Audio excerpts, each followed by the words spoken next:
Olá, pessoal de Processo Penal 2. A gente está aqui hoje então para dar continuidade à nossa disciplina.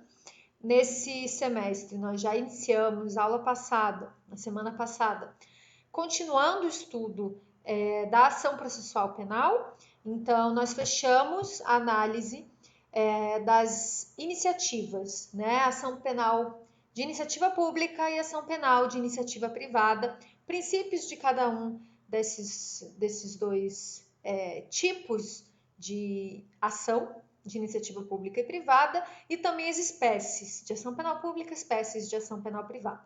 A gente ficou bastante tempo nisso, acho que fechamos bem o conteúdo. Agora, continuando o estudo da jurisdição penal, a gente vai entrar em um tema que é correlato à jurisdição, que é a competência em matéria penal. Apenas para rememorar, tá? Não se esqueçam, jurisdição, se vocês forem procurar ou se vocês forem estudar, se depararem com uma processualística, com uma manualística processual penal, com um manual tradicional, mais conservador, vocês vão encontrar a ideia de que jurisdição é um poder-dever, tá? Quando na verdade nós já estudamos, já compreendemos que jurisdição é um direito, e é um direito constitucional. Então a gente precisa fazer análise do processo penal a partir e à luz da Constituição Federal.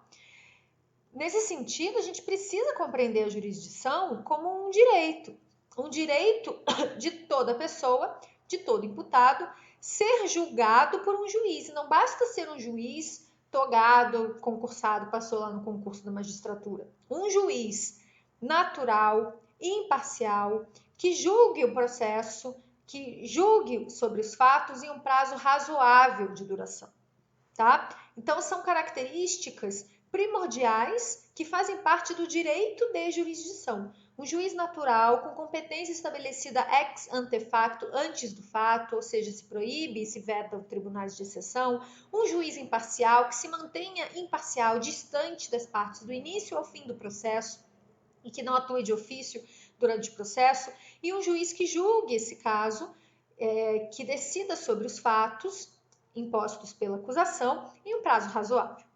Então, com isso, acho que a gente fechou muito bem esse estudo introdutório em relação à jurisdição. E agora a gente vai se debruçar sobre o estudo da competência, tá? O estudo da competência, ele é comumente tratado com maus olhos, por ter muita regrinha, por às vezes confundir na hora de realizar um caso, na hora de realizar uma atividade baseada em um caso prático, né, em provas, etc. E a gente está aqui então para compreender muito bem essas regras de competência, que são primordiais. Por quê? O que é competência penal? Competência vão ser as regras que vão definir, que vão limitar o exercício da jurisdição. Quem tem jurisdição é o juiz. O exercício da jurisdição dele é limitado, é condicionado a quê? A regras. Essas regras são as regras de competência. Tá? A maior parte delas estabelecida constitucionalmente, e a gente vai analisar essas espécies de competência e as suas regras. A gente tem basicamente três tipos de competência em matéria penal: competência em razão da matéria, competência em razão da pessoa e competência em razão do lugar. Tá? Em razão da pessoa, aqui dizendo a função, mandato, cargo que a pessoa ocupa. Ainda em relação à competência, tá? Na nossa live de quinta-feira, eu iniciei com vocês a análise dos tipos de incompetência. Então, se eu tenho uma violação, né, se eu tenho uma quebra nas regras de competência, por exemplo, em razão da matéria, isso gera uma incompetência e, por conseguinte, uma nulidade absoluta. Tá? Confere a todo aquele processo, a tudo que foi feito naquele processo, o caráter de nulidade absoluta. Então, agora eu vou relembrar aquilo que eu falei na live de quinta-feira para a gente iniciar o estudo a partir daqui. a gente tem dois tipos de competência, competência absoluta e competência relativa.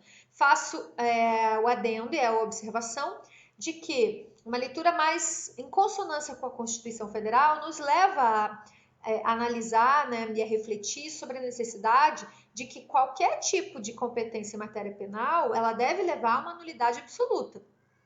Tá? Inclusive, há um caso de incompetência em razão do lugar. Só que esse não é o entendimento dos tribunais. Então, o entendimento dos tribunais é de que nós temos a competência penal em razão da matéria. Então, por exemplo, um caso é de competência da Justiça Federal e está sendo julgado na Justiça Estadual, uma vara criminal de Curitiba, tá? Esse juiz é incompetente, incompetência absoluta, em razão da matéria que gera nulidade absoluta, tá? Então, vamos estudar esses dois tipos. Quando a gente fala de competência absoluta, a incompetência absoluta pode ser alegada por qualquer das partes, inclusive pelo juiz de ofício, a qualquer tempo. Por quê? Porque ela não se convalida, ela não preclui. A incompetência absoluta, ela vai ser sempre incompetente. Ela não preclui. Então, você não tem um prazo determinado para você alegar aquela nulidade.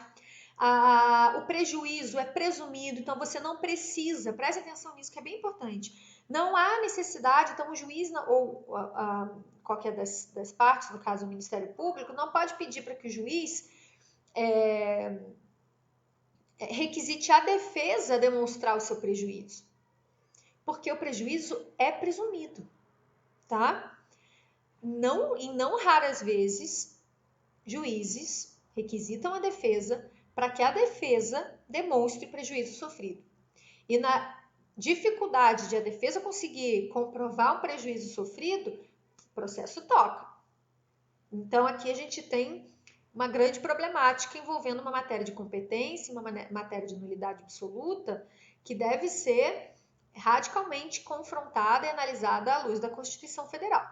Então, quando a gente pensa em uma incompetência absoluta, ela pode ser alegada pelas partes, pelo juiz de ofício, a qualquer tempo, porque ela não preclui, não se convalida, não se sana, né, aquela nulidade.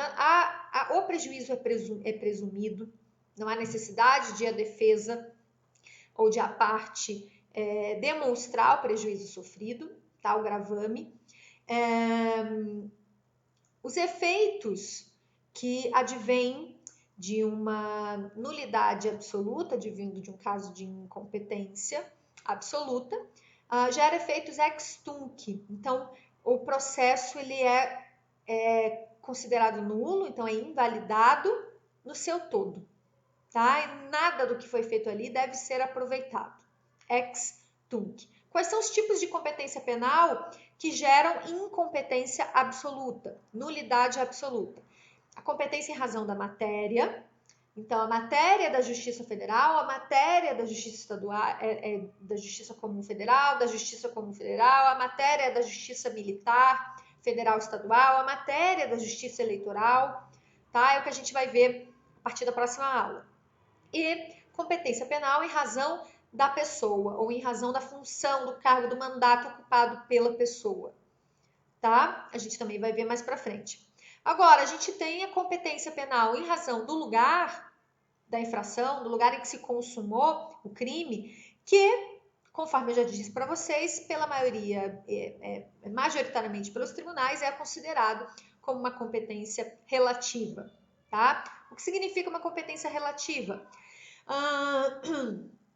Um crime aconteceu em Pinhais, se consumou em Pinhais, mas por algum motivo foi instaurado inquérito policial em Curitiba, tá?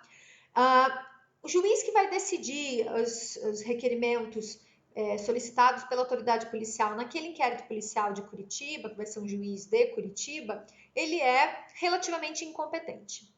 Por quê? Porque quem tem competência, nesse caso, é aquele juiz do local em que se consumou o crime, que foi Pinhais. Nesse caso, como os tribunais têm se posicionado? Competência relativa, só as partes podem alegar, o juiz não pode alegar de ofício, então ele não pode se reconhecer incompetente. As partes têm que alegar e elas têm um momento para alegar, que é o primeiro momento que se fala nos autos.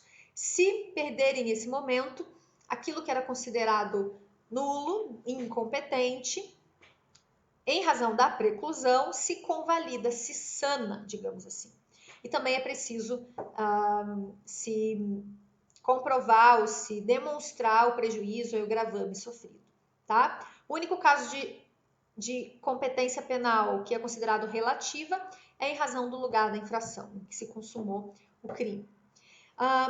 Por que essa questão da competência relativa em razão do lugar da infração é importante para nós?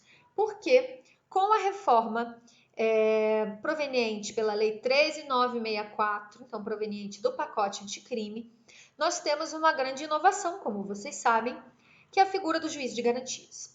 Tá? Essa figura do juiz de garantias impede que o juiz que atua na fase de investigação, então deferindo ou indeferindo requerimentos da autoridade policial ou do Ministério Público lá na fase de inquérito policial, possa atuar, então esteja impedido de atuar na fase de instrução.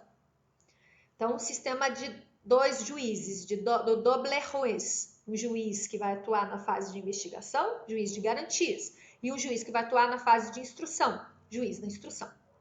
Não confunda esse nome, juiz de garantias, com o juiz garante, que o juiz que vai garantir, garantidor dos direitos fundamentais do imputado, do acusado.